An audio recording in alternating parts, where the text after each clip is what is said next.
Hey guys, today we're going to be talking about Peter Singer's essay, Famine, Affluence, and Morality. Some quick background information. Singer is a contemporary philosopher and professor of bioethics, meaning that he's still alive and writing and teaching today.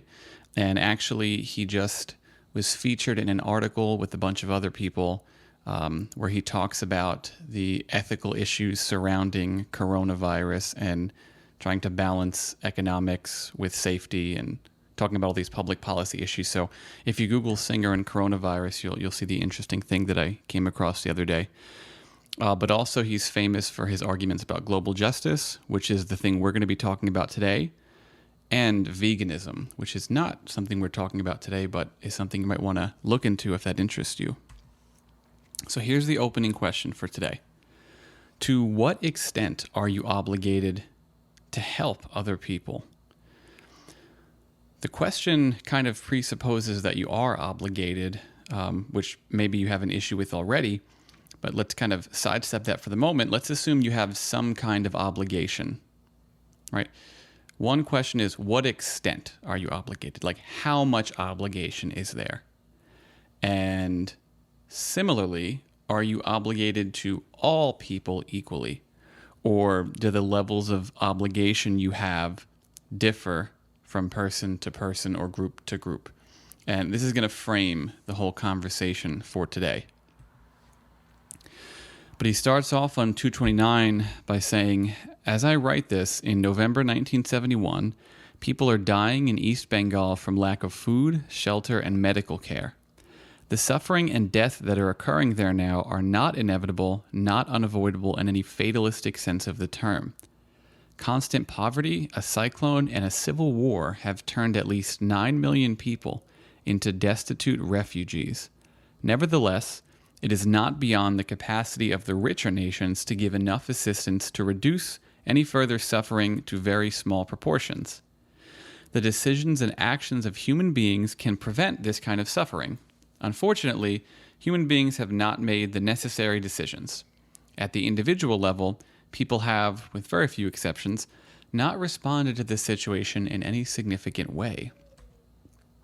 Generally speaking, people have not given large sums to relief funds. They have not written to their parliamentary representatives demanding increased government assistance. They have not demonstrated in the streets, held symbolic fasts, or done anything else directed towards providing the refugees the means to satisfy their essential needs. At the governmental level, no government has given the sort of massive aid that would enable the refugees to survive for more than a few days. Okay, so there's a bunch of stuff going on in here. Singer's talking about a very specific crisis going on in East Bengal, or what at the time was East Bengal in 1971, where people are dying due to this lack of basic, some would say, necessities. And the issue here for Singer is that they don't have to die of these basic necessities, right? It's not beyond the capacity of the richer nations to give enough assistance to poorer nations, right? To reduce further suffering. So in other words, it's not like there's this unsolvable problem, because that's different. It's not even like there is this exceedingly, overwhelmingly difficult problem. For Singer, it's a matter of, no, there's bad stuff happening, but we could definitely do stuff to help, right? That's the thing he's going to latch onto. But unfortunately, he says people haven't made the decisions that would make this situation better. And by that, he means people have not given money to relief funds, nor has the government given enough, right? So it's not just an issue of private individuals. It's also it's also an issue that deals with private institutions, public institutions rather, and government. So let's continue on 230. He says, so far as it concerns us here, there is nothing unique about this situation except its magnitude. What are the moral implications of a situation like this? In what follows, I shall argue that the way people in relatively affluent countries react to a situation like that in Bengal cannot be justified. Indeed, the whole way we look at moral issues, our moral conceptual scheme, needs to be altered. and with it, the way of life that has come to be taken for granted in our society. Okay, so first thing you should know, he's not going to only be talking about Bengal. Like, this is the example he is zooming in on, but the arguments he's going to make are going to apply unilaterally to all situations like this. Remember, it's never just about particular things. It's never about making arbitrary judgments about particular things in philosophy. It's about coming up with general principles that can cover a wide array of things, right? And the thing he's going to say is that, you know, there's poorer nations and then there's relatively affluent or wealthy countries. And the way that the wealthy countries typically respond to situations like the one in Bengal, where people are dying unnecessarily from lack of basic aid, this can't be justified, right? The fact of the matter for Singer is the people in affluent countries have some kind of obligation, and we're going to see how far that stretches. And the consequences of this are that the whole way we look at moral issues needs to change, right? So he's not satisfied with the current framework, but our way of life needs to be altered, right? And we kind of take our way of life for granted, and we shouldn't. And he's going to explain why. One question you might have so far is Singer right in making this preliminary claim? Is it wrong for you to choose to live your life in the way that you currently live it? What I mean by that is, all you guys, me, everyone, we have more than we need, right? We have more than the minimum. We have clothes that are excessive from an objective standpoint. We have like iPhones and Androids and laptops, and we have all this stuff that's good. It's good for us. It helps, but that isn't necessary. And the point is that we make these choices to excessively have things, and that's how we spend our money. But that's unjustifiable given that there's other people in the world that need our resources more, right? That's his claim, and we have to wonder if that's true. Are most of us doing something that's morally unjustifiable? So let's continue. On 231, he says, I begin with the assumption that suffering and death from lack of food, shelter, and medical care are bad. I think most people will agree about this, although one may reach this view by different routes. I shall not argue for this view. People can hold all sorts of eccentric positions, and perhaps from some of them it would not follow that death by starvation is itself bad. It is difficult, perhaps impossible, to refute such positions, and so for brevity I will henceforth take this assumption as accepted. Those who disagree need read no further. Okay, so he's setting up an argument, and as you know, an argument is a set of premises that entails a certain conclusion, or in other words, a set of support claims or reasons that are intended to lead you to some kind of main claim, and the main claim is the conclusion. And the first premise in Singer's argument is suffering and death from lack of food, shelter, and medical care is bad. He thinks it's not controversial. He thinks this is kind of obvious.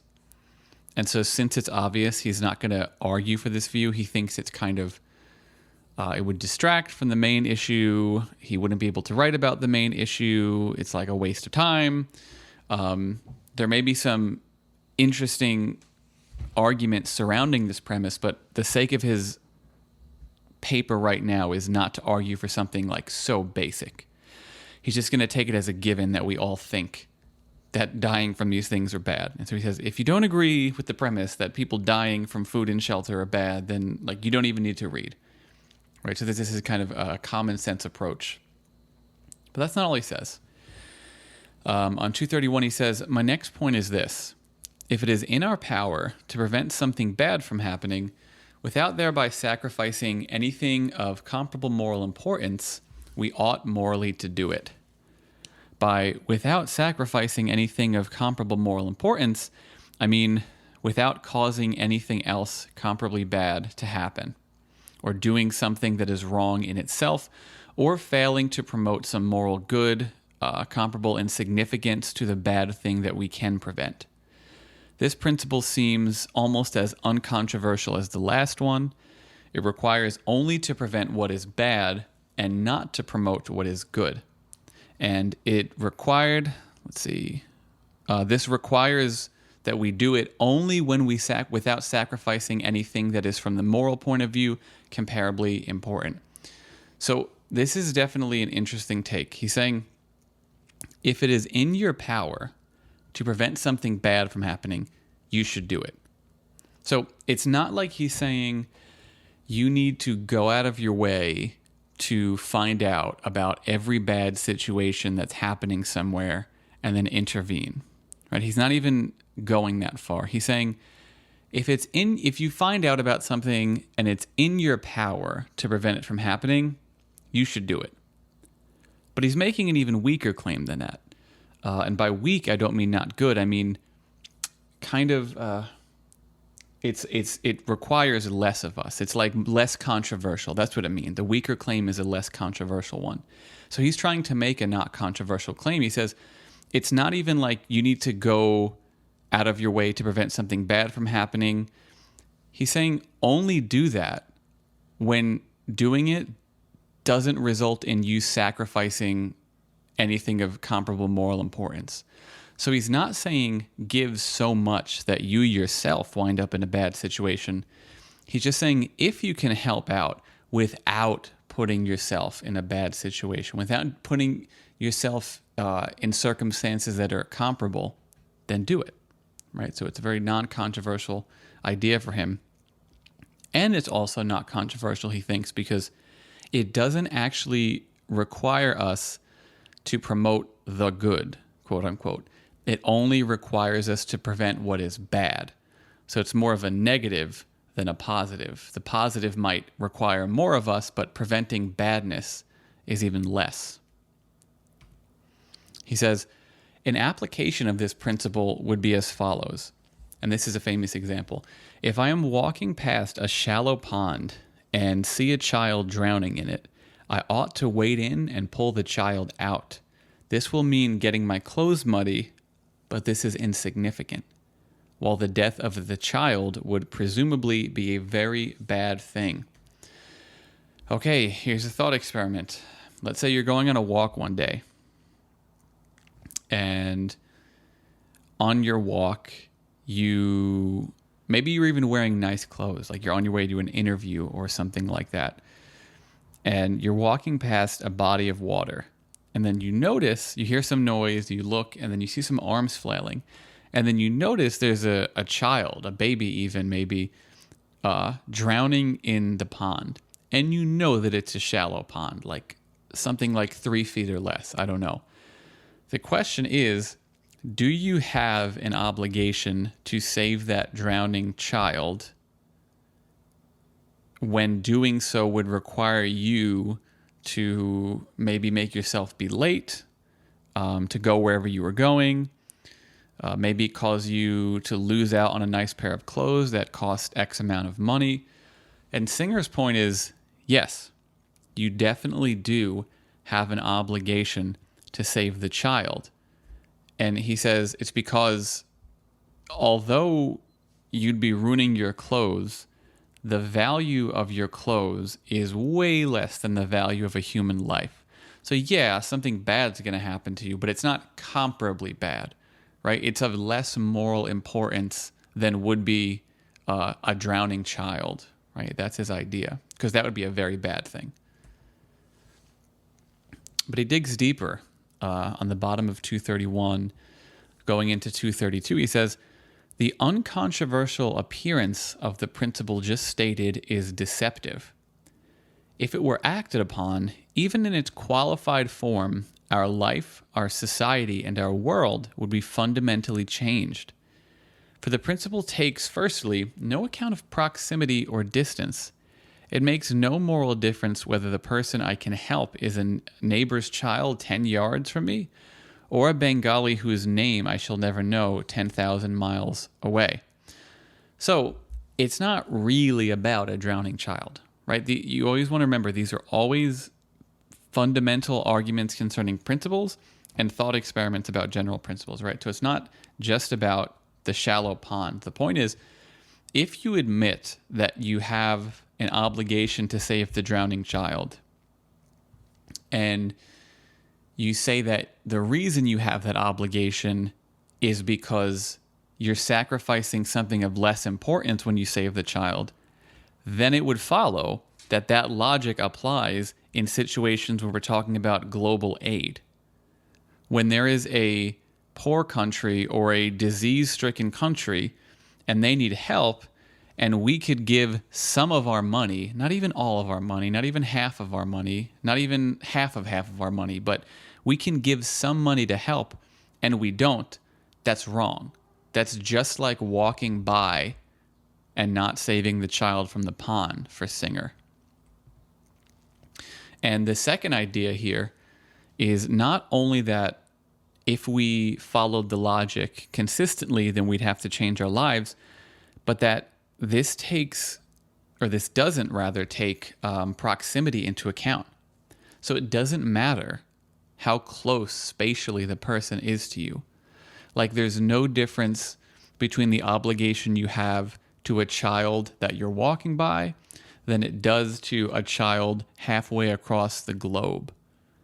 And this is a point that people sometimes disagree with Singer about, and I want you guys to start to think about this. Do you think it's true that your obligation to someone in another country or in another state is equal to the obligation that you have to the people closest to you in the community in which you reside? An interesting question. But to continue, he says, I do not think that I need to say much in defense of the refusal to take proximity and distance into account. The fact that a person is physically near to us so that we have personal contact with him may make it more likely that we shall assist him, but this does not show that we ought to help him rather than another who happens to be further away. If we accept any principle of impartiality, universalizability, equality, or whatever, we cannot discriminate against someone merely because he is far away from us. Expert observers and supervisors sent out by famine relief organizations or permanently stationed in famine-prone areas can direct our aid to a refugee in Bengal almost as effectively as we could get it to someone in our own block. There would seem, therefore, to be no possible justification for discrimination on geographical grounds. So he's saying, like, obviously, if someone is closer to you spatially, that makes it more likely that you're going to help the person, but that doesn't mean the same thing as having a greater obligation to that person than someone else. So what Singer is doing here is proposing this like radical global egalitarian argument, which he actually doesn't think is radical. It's radical in the sense that it's very different from our day-to-day behavior. It would require that we change, but he doesn't think it's radical because he thinks basically everyone accepts his premises and everyone agrees with the logic of the shallow pond example. It's just like we're not being consistent, which is not a good thing for him.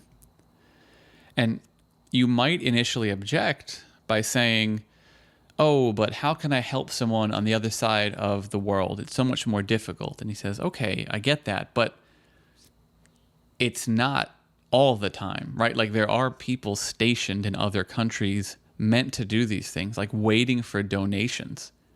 So you could easily donate some money to a legitimate fund if you do some research, and that doesn't require you to sacrifice anything comparable to what they're losing.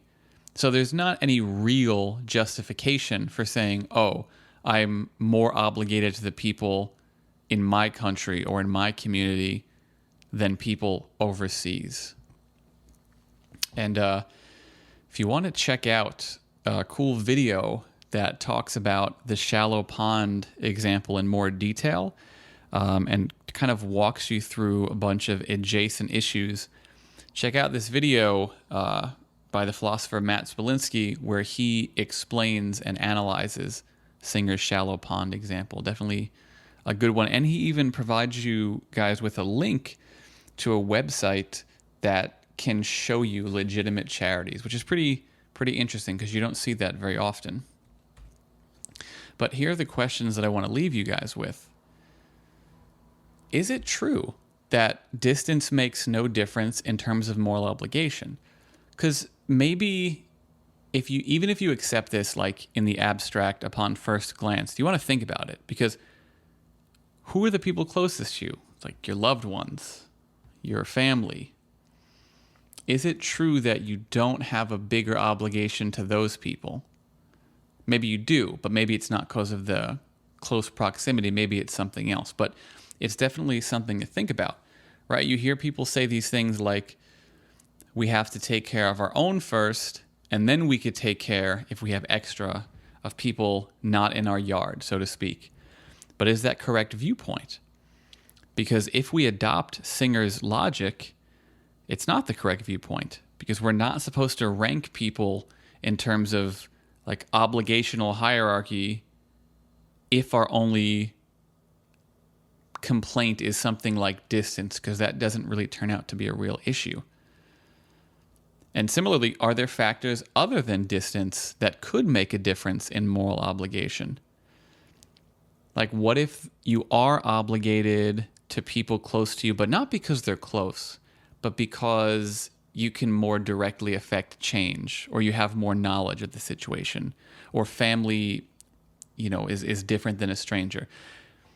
Singer talks about this a little bit, but these are the questions I want you guys to think about. And I guess the biggest question at the end of the day is our lives as relatively affluent Westerners, Americans, morally unjustifiable, right? It's like we're going on with our daily lives, pretending like everything's okay, and worrying about quote unquote first world problems like, oh, my Wi-Fi is not working.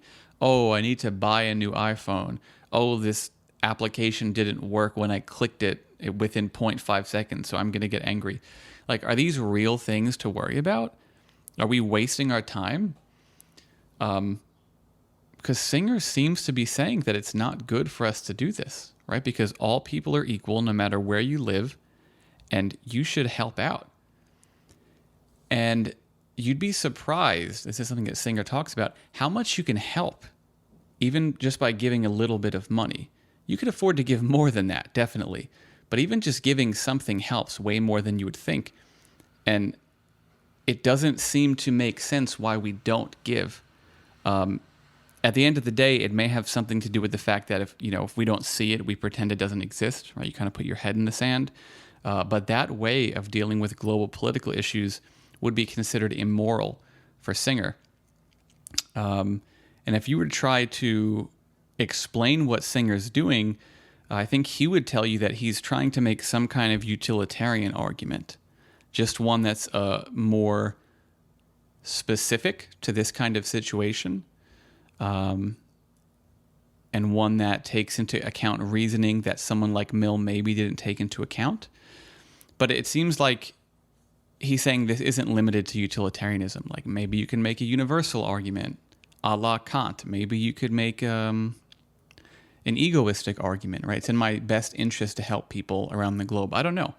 I don't want to do all the legwork here. Just want to give you guys a bunch of questions that you can start to ask yourself, given the basics of Singer's text, because he gets into a lot more detail, but I think this is a good enough starting point to give you a feel for it. So as always, if you guys have any questions, always feel free to email me. I'll see you around.